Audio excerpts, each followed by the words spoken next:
Hello guys, welcome to back my new blog. कैसे हैं आप लोग? सारे लोग बढ़िया होंगे, अच्छे होंगे, मस्त होंगे। अभी मैं जंगल के रास्ते से जा रहा हूँ।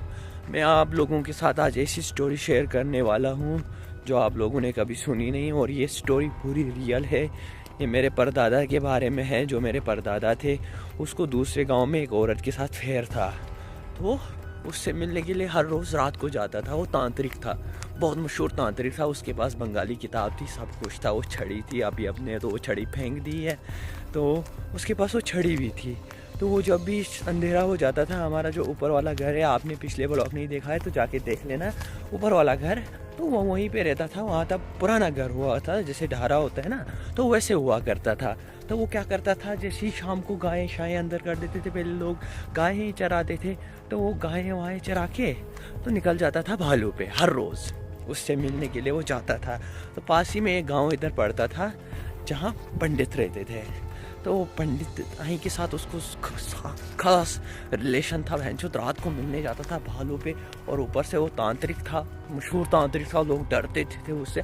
और पहले क्या होता था कि गांव में बहुत सारे लोग तांत्रिक हुआ करते थे, जादूगर होते थे, खतरनाक, मतलब मशहूर जादूगर। ऐसे ही इंसान को कुछ भी कर देते थे, वही काम हुआ करता। उनके पास बंगाली किताबें हुआ करती थी, मतलब मशहूर जादूगर जो मशहूर होते हैं ना, मतलब कला थी उनके पास। अभी भी कुछ बुढ़े जिंदा हैं जिनके पास मशहूर कला है। वो कुछ भी बोल देंगे कि देखो तुम क्या करते हो क्या नहीं। अभी भी ऐसे बंदे हमारे गांव में जिंदा हैं। तो एक दिन क्या हुआ कि वो निकल गया। अब वो रोज जाता था उससे मिलने, रात को गुलछड़े उड़ाता था, मज़े से ऐश करता था वो। तो एक दिन क्या हुआ कि वो गया, वो यहाँ से तो गया। वहाँ से जब आ रहा था तो यहाँ एक रास्ता है जहाँ कहते हैं कि वहाँ पे 7 भूत रहते हैं, यानी कि वो जिनकी फैमिली, वो सब वहाँ पे रहते हैं। मतलब वहाँ बहुत डरावना है। तो जैसे मैं वहाँ पे पहुँचूँगा तो आप लोगों को दिखाऊँगा कि वहाँ पे कैसा डरावना पत्थर है। मैं आप लोगों के साथ शेयर करूँगा, और वहाँ पे मैं तुम्हें बताऊँगा पूरी कहानी। जैसे इन पत्थरों को देखना, देखो जो ये पत्थर है ना, यही कहानी के ट्विस्ट है। अब मैं यहीं से आप लोगों को पूरी कहानी समझाऊँगा। जो ये पत्थर है ना, तो इनको अच्छे से देख लो, जूम करके दिखाता हूँ। जो यहाँ पे 4 पत्थर हैं, बहुत ही अजीब, और ये नाला बहुत ही अजीब होता है, यानी कि डरा हुआ होता है कि यहाँ पे ना दिन को धूप ज़्यादा पड़ती है, और यहाँ पे डरा सा होता है। आवाज़ें बहुत ज़्यादा यहाँ पे होती हैं, एकदम डरा सा माहौल होता है। तो फिर क्या हुआ कि वो जब 4 बजे वहाँ से आ रहा था, तो मैं खुद डर रहा हूँ, सीरियसली मेरी फट रही है बोलते बोलते। तो जब वो 4 बजे वहाँ से आ रहा था, अब वो तो अपने भालों पे तो मज़े से आ रहा था, तो यहाँ पे उसकी मुठभेड़ हो गई। ज़बरदस्त किश्ती चली 1-2 घंटे के लिए, खतरनाक। तो उस जिन ने उसको खा लिया। अब जिन ने उसको बोल दिया कि तुम जैसे ही घर पहुँचोगे मर जाओगे।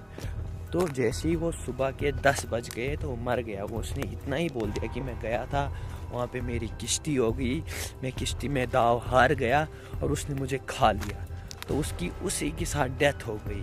और ये कहानी पूरी सच है। इतनी, मतलब कि यहाँ पे कहते हैं कि वो लड़ाई इतनी भयंकर हुई थी कि गांव में आवाज़ें सुनाई दी थी। जिस दिन पूरा गांव जाग गया था 5 बजे की आवाज़ कहाँ से आ रही है। इतना खतरनाक तांत्रिक था वो कि जिनको उसने चिल्लाने की आवाज़ें निकाली थी। जब उन दोनों के बीच में लड़ाई हो रही थी, इतनी ज़ोर से आवाज़ें हो रही थी कि कुछ कहने की बात नहीं। अभी भी एक दादा हमारे हैं जो कहते हैं कि हमारे परदादा को लड़ाई हुई थी, हम यहाँ से आवाज़ें सुन रही थी, इतनी बुरी आवाज़ें हो रही थी। तो जैसी 10 बज गई तो वो मर गया। फिर अंतिम संस्कार कर दिए।